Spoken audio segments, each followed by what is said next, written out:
President, may we recognize a distinguished colleague from Tarlac and Pampanga, no other than Senator Rodante Marcoleta, Mr. President. Senator Rodante Marcoleta is recognized.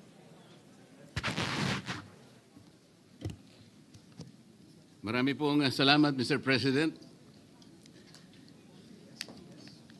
Ako po ay tumatayo ngayon para sa isang usaping pampersonal at pangkalahatang pribilehyo. Ginoong Pangulo, ang gulo-gulo na po natin.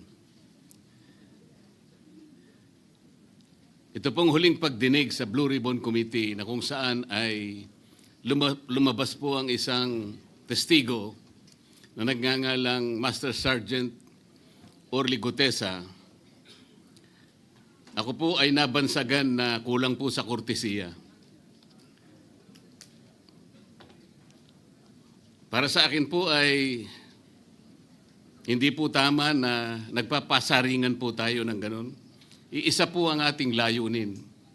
Hindi po tayo magkakalaban sa layunin na matuntun po natin ang pinaka-problema kung bakit nasadlag po ang ating bansa sa ganitong kalagayan. Hindi ko naman po kasalanan ako po'y hanapin ni Sergeant Gutesa. Hindi ko po siya kilala eh. Hindi ko po kasalanan kung ako po ang hinanap niya at hindi iba. Nung pong makita ko po yung kanyang salaysay, ang sabi ko lamang po sa kanya ay, kung malakas ang loob mo talaga at naniniwala kang dapat mong gawin ito para sa iyong bansa, dalawa lang ang pwede mong gawin para sa akin. Ipanotaryo mo yan. At kung malakas ang loob mo, bukas ng umaga bago mag-alas 9, kailangan nandun ka na sa Senado. Alam po yung notaryo, para sa akin lang po yun eh. Gusto ko lamang siyang testingin kung talagang totoo nga ang kanyang mga gustong banggitin. Ang pinakamahalaga po ay haharap siya, tatayo, at susumpa sa kalagitnaan ng pagdinig. At doon ay pakikinggan natin.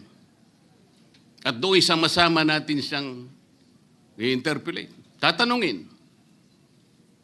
Nakita naman po ninyo kung paano niya sinasagot ang bawat tanong. Walang pag-aalinlangan. Siya lamang po ang natatangi na testigo na kumonekta sa pangalan ni Saldico at Martin Romualdez. Wala nang iba. Ngayon po siya ay naharap sa napakaraming pasaring din. Bakit po ako ay walang kortesiya? Hindi po ba ako ay humingi ng panahon sapagkat hindi ko naman po alam kung talagang darating siya nung araw na yon, kaya hindi na po ako nagsabi. Gusto ko talagang paniwala ang darating siya. Dumating nga po siya, kaya ko siya inilabas. Pero kung pag-uusapan po ay kortesiya, balikan po natin ang mga nangyari. Nung ako po ay chairman pa ng Blue Ribbon Committee, nagkaroon po ng pagdinig. Unang pagdinig ay August 19, 2025. Isang araw bago po nagkaroon ng pagdinig ang Blue Ribbon Committee, ang ating pong kasama, si Senator Lacson, ay nagkaroon po ng posting. Sa Twitter po yata ito, hindi po ako sanay dito eh. Babasahin ko po, August 20, 2025. The Senate Blue Ribbon Committee hearing yesterday is akin to the cart going ahead of the horse. Had the cart waited one day, it would not have missed the details of the truth about the many substandard ghost projects and more that will be exposed in my privileged speech today. Yun po ba ay courtesy din? Sa akin pong palagay, hindi dapat po nagkaroon ng ganitong pagpapasaring. Alam ko po ba kung sino-sino ang tatayo para mag-deliver ng privilege speech? Matagal ko na pong sinabi noon kung kailan po ang pagdinig. Wala po akong itinago. Ngunit kung sasabihin na kung naghintay kami ng isang araw, ay mas marami pa sanang mga detalye at katotohanan ang naihayag. Hindi po ba sinabi ko sa inyo noon, mismong Pangulo ng Republika ng Pilipinas ang nagbigay sa akin ng USB na nandun po lahat ang mga proyektong pinaghihinala na ghost projects. Ayaw ko lamang pong ilabas ng isa-isa sapagkat sa aking pagkakaalam noon, Ginoong Pangulo, mali din po yung binigay na mga coordinate sapagkat ang pinagbasihan nila yung MYPS, hindi yung PCMA, na palagi ko pong binabanggit. Sa mga kapatid, kahit na po yung mga binanggit na projects ng ating kasama, salig po sa mga maling coordination. At saka konti lang, pinili lang. Nagkataon lang po maganda nga talagang pagkakapresent sapagkat kulang na lang po yung cinematography at saka screenplay. Kung meron pa lang sanang sound effects, baka nandun yun.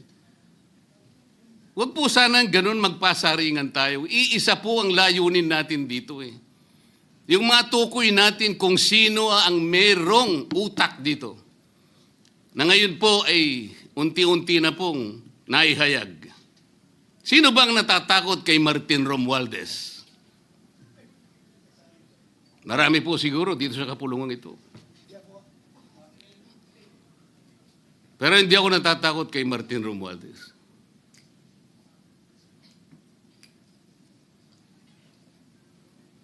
Ngayon po, kino-question po yung notarization ng statement ni Gutesa. Dahil yung babae po, yung abogadong babae, nag-notarize, tinalikuran po niya ang yung kanyang signature, yung kanyang pirma.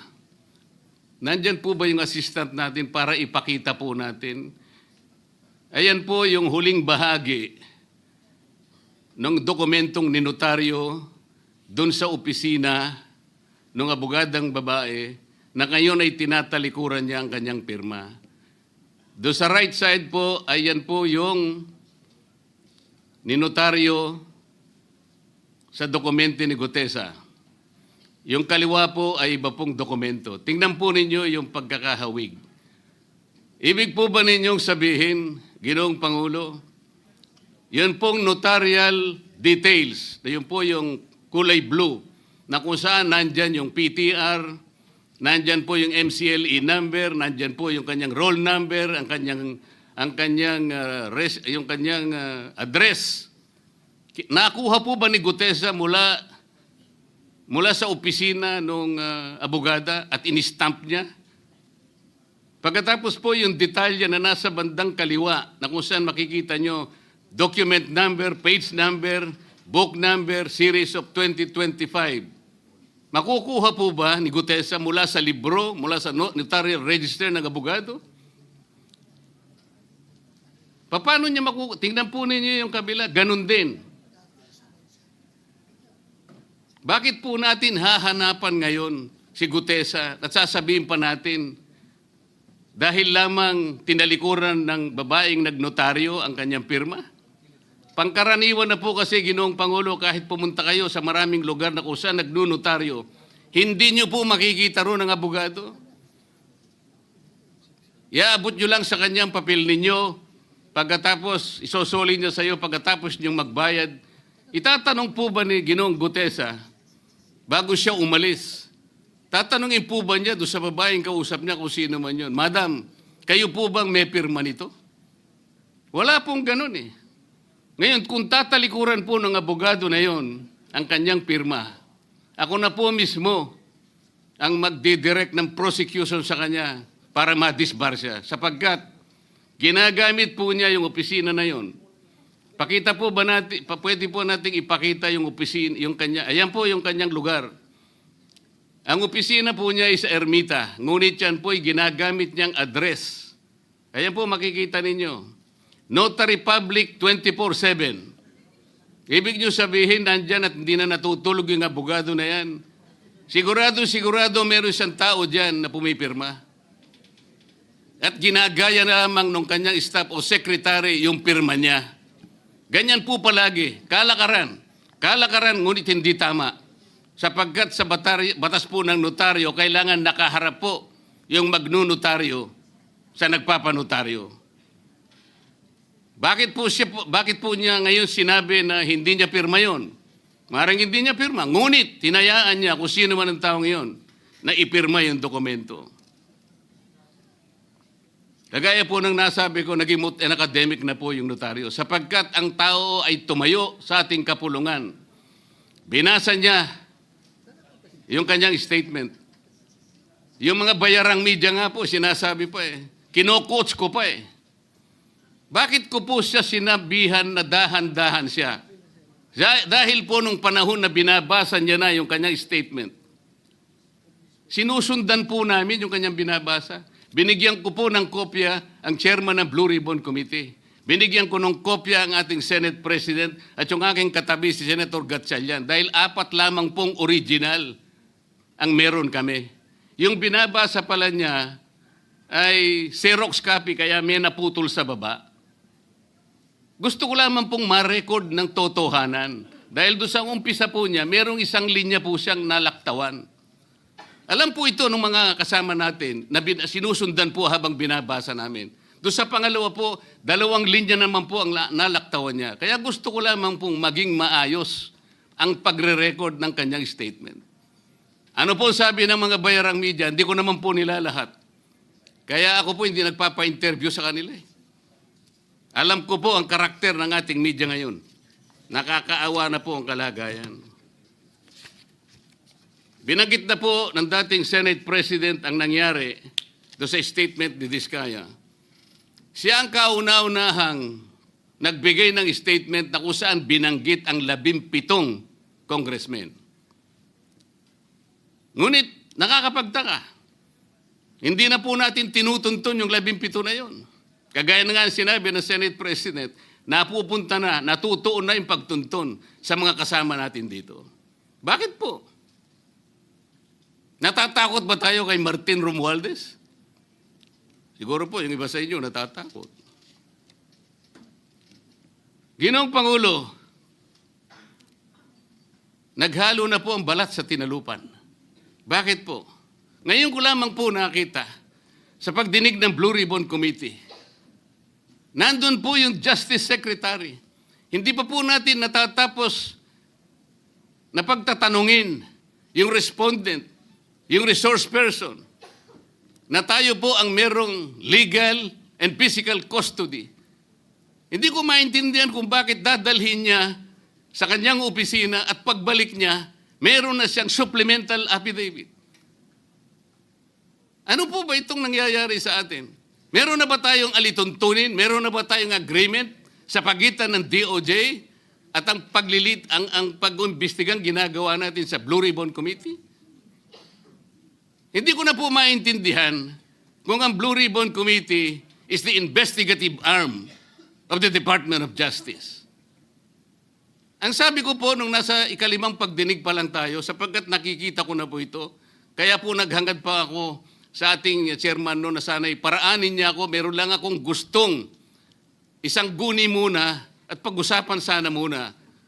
Eh, hindi naman po ako nabigyan ng pagkakataon kaya nagkaroon pa po ng konting sagutan doon. Ito po yung gusto ko sanang ayusin muna, pag-usapan muna natin. Lalong-lalo na po ang kaugnayan natin sa bagong tatag na ICI, Independent Commission on Infrastructure.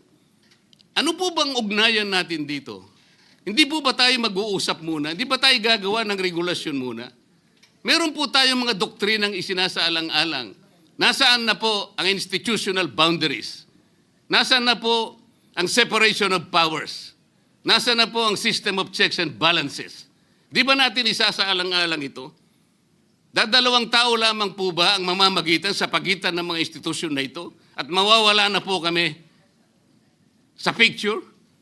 Are we supposed to be kept in the dark, Mr. President?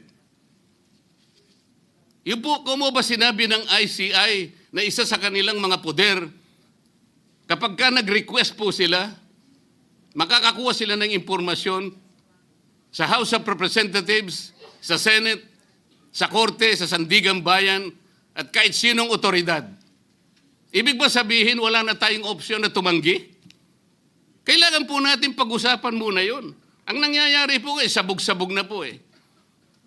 Baka nga yun ang isang dahilan kung bakit nag-resign po yung advisor na si Mayor Magalong ng Baguio. Yung pong mga pasaring, ito po yung nakakapagbigay sa atin ng hindi naman kailangang pag-aaway-away o pag-aalitan. Hindi po maganda sa ating panig ito.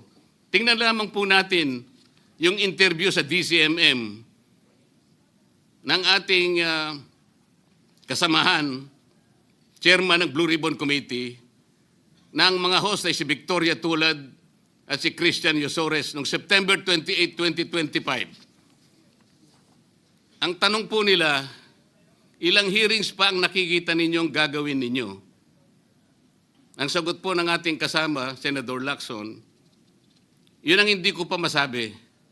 Dahil kung may bagong lumalabas na mga testigo at masustansya yung sasabihin, meron pang mga kakulangan na dapat na mapunuan, magtawag tayo ng pagdinig. Tama naman po yun. Pero ito pong pangalawang saknong, ang sabi po, pero kung paulit-ulit lang at masa-sidetrack o kaya palihis yung direksyon ng inquiry, yun ang i-assess namin kasi medyo lumihis na. Ano po yung lumihis? September 28, dito lumabas si Master Sergeant Orly Gutesa. Lumihis po ba o dumiretso? Mula kay Saldico, ikinonekta po niya kay Martin Romualdez. Sa akin palagay, dumiretso po, hindi tayo lumihis eh. Pagkatapos tinanong pa po, do you think po, coach po si Gutesa? At iba pong observation, baka si Senator Rodante Marcoleta dahil parang sinabihan siya nung nagbabasa siya. O nalimutan mo, balikan mo itong paragraph na ito. Naipaliwanag ko na po kung bakit ko lamang siya sinansala at sinabi kong balikan mo sapagkat meron nga po siyang nalalaktawan base po sa sinusundan namin na binabasa niya na dokumento. Ang sagot po ni Senator Lacson, medyo natawa pa nga siya, kayo nang humusga sa lahat ng yan, tayo nag-viral na. Siguro, ang sasabihin ko na lang, yung hula nyo, yun ang hula ko. O hula ko, hula nyo. Parang, your guess is as good as mine. Hindi po maganda yung inference eh. Parang ang lumilitaw, kinots ko eh. Bilang isang abogado, magmula po nung ako'y maging abogado, inisip, hindi ko po ginawa yung mga bagay na ito. Kumisan nga ako eh.